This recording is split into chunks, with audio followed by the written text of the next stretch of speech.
Chair Shot Reality, we are back and we are now in full gear for WrestleMania, the road to WrestleMania here on CSR. If you haven't heard on social media, let me tell you, our annual Chair Shot Reality WrestleMania Day pre-party will be Sunday, April 2nd, 1 to 3 p.m. in the afternoon at Wing Shack Sports Bar in Orlando, just 6 miles from the stadium, and our special guest will be none other than DX member, Badass Billy Gunn. The first hour, you can do a meet and greet with Billy, just $10 to get a picture or autograph with him. If you've been to any kind of wrestling convention, you know that's a deal. And then the second hour, as we normally do, Josh and myself will host a great Q&A with Billy Gunn. We're also going to be raffling off a pair of SmackDown Live tickets for that week's SmackDown, courtesy of Ticket King. There'll be drink specials. We'll be playing CSR. We'll be doing some social media videos. It's going to be phenomenal. Talking phenomenal, well, he's kind of phenomenal. He is the CSR co-host from down in Florida. He is Mr. Josh Eisenberg. Josh, how are you?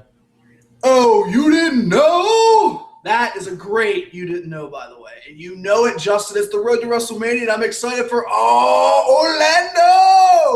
You just channeled your New Day. I love it. All right, Josh, let's talk about the world title pictures. Let's first go with the Universal title picture. Not too much of a surprise. Goldberg beats Kevin Owens in just about 20 seconds. You called it basically down to the T when you were on my audio podcast last week. I had presented the idea of obviously that Goldberg has to win quickly, probably because of Jericho, and you got it down perfectly with just the Jericho appearance. What's your thoughts about how they executed this victory? This was the only way that they could really execute it because they know the limitations of Bill Goldberg, and you can't have Kevin Owens go longer than Brock Lesnar did at Survivor Series. Right. Everybody knew that this was going to happen, Justin. Everybody knew, so I don't understand why people are getting so upset. Well, man, only 22 seconds for Kevin Owens. Well, it's not like Kevin Owens went after Goldberg and wasn't able to fight. He was distracted, 2 quick moves, that's it, Goldberg's champion. The real question that I have, and I think a lot of people are having, is there's absolutely no chance in hell that this match between Goldberg and Brock Lesnar ends WrestleMania, is there? That's a great question. I would seem to say. I've gotten you. I got the cat got your tongue. Well, you didn't expect me to fire out. That wasn't on our run. I'm trying to prepare for it. Right now I would say yeah, because I don't know. It's hard. Looking at the rest of the card, it's hard to figure. Okay, what else is going to end it? I mean, obviously the other title match, which we'll talk about in a minute, could, but the status that Goldberg and Lesnar have, and I am kind of assuming that there's going to be a title change here. I just kind of see that ending the show. Now, again, maybe, we've seen swerves at WrestleMania. We've seen swerves in the case of Money in the Bank. I've said it over and over. I'm holding true that I still think this is all a big ploy to get the stock as high as possible in this title, and I think a guy like Braun Strowman is primed to take that title. I kept saying maybe the next night at Raw, but maybe Brock Lesnar dominates Goldberg, and they get on the mic right then and there, and Paul Heyman, talks about him being a conqueror, and maybe Braun Strowman, because right now we don't have anything for Braun Strowman that we're really aware of for WrestleMania, so I'm still not ready to say that this title match with these two participants, won't end Mania. Well, and the thing is, they have such a big, huge name, and I think I related to the Brock Lesnar Roman Reigns match at WrestleMania 31.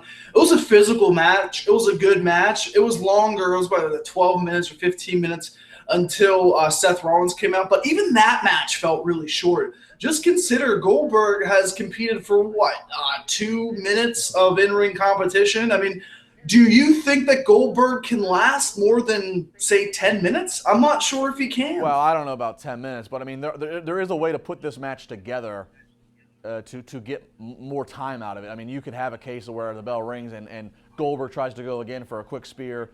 Lesnar moves and Goldberg, hits into the turnbuckle, and then Lesnar tries to again wrap him for Suplex City, but Goldberg's able to to slide out of the ring. I mean, there's ways now. I mean, obviously, logically, something like that should happen. Logically. They know each other so well, so they should be ducking, dodging, reversing each other's patented moves to give a little bit more. I mean, this should be the longest match basically between the two that we've seen recently. And I agree. I don't count the one from 12 years ago. Well, and I also will say this, Justin. I think Monday night was the perfect way to reestablish Brock Lesnar. We've seen him time and 3 times. Or 2 times really, get beaten down by Goldberg. You finally gave him some offense. I think you need to give him some offense the next time they meet. I don't necessarily know if you need to see Goldberg really get the upper hand because he's had the upper hand since November. Yeah, no, I agree. It was much needed for Brock Lesnar to get one up on Goldberg this past week. Let's switch over to the blue brand with the WWE Championship. At the end of January, Randy Orton was the #1 contender. And then there's a whole lot of questions, and now we're back to we're in early March, coming up on mid-March, and once again, Randy Orton's back to being a #1 contender. I mean, what? Man, talk about filling a month, huh? I mean, it was really interesting because I think this is actually a case of WWE not knowing what they want to do. Especially considering, I mean, Luke Harper, as much as you wanted him to be in the main event, as much as I think it made sense at the time to put him in the main event, he would have taken a little bit away from what Bray Wyatt and Randy Orton were trying to accomplish. Now, I'm not saying that he's not deserving of it and he wasn't rushed to it, because he is deserving, but he was rushed to it. Whenever you see what SmackDown has done, here's what I hate about it, because it shouldn't matter if the Royal Rumble winner says he doesn't want to fight. He still has that obligation to do that. And why would you not? Here's the one thing that really frustrated me is you had AJ Styles, you had Randy Orton. I mean, why would you not try to say, well, maybe we'll just have a triple threat match? I mean, for all the people that were so happy Shane came back last year and now they're so pissed off that he's facing AJ Styles, I mean, WWE could have easily thrown AJ Styles in there and made it a triple threat or made a fatal four-way. I'm not sure what their thought process was, but the past couple of weeks, aside from lighting Sister Abigail's spirit in the Capitol on fire, which was theatrical, which was intriguing and dramatic, the rest of the couple of weeks were just meaningless and frustrated people more than it made sense to most people. Yeah, it certainly kind of is one of those cases where you wonder if that February pay-per-view, it was just a burden to SmackDown's creative team, and they just had to find ways to, create detours, but ultimately. And I get how they screw over AJ Styles. Like, I get that's what they were trying to do to build that, but there could have been other ways that would be accomplished from Styles to Shane. Well, I'm going to say that this is my last thing with the Luke Harper. Obviously, the probability has dwindled every week here. I'll give it till this Tuesday in Pittsburgh, and because we didn't see Harper last week, I'll give it till this Tuesday for them to make that happen. And if it doesn't happen this Tuesday, then yes, we're just going to get the one-on-one, which will still be a great match. But I'm giving it till this Tuesday before I give up. Come on, Justin. You might as well throw Eric Rowan in there and give it a fatal four-way match. Why would they do that now, 3 weeks away? Well, I mean, it doesn't matter. 3 weeks away, it doesn't matter. WrestleMania is already sold out. It doesn't matter.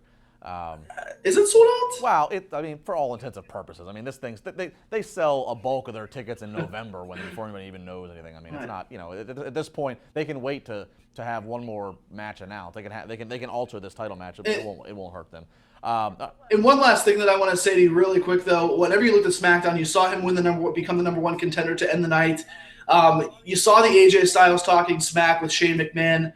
That right there sold me on a Shane versus Styles match, and I agree with a lot of the points you made a few weeks back on the show. This could be something really good for Styles, and he's had such a great year already, so he doesn't necessarily need to be in the championship match. Yeah, it's something different. It's going to provide its own backstory. Josh, you can follow him on Twitter at @Josh4. He's got more coming up this week. He'll have his NXT and 90. Renell and Juice will join me for the rest of the weekend. Don't go anywhere.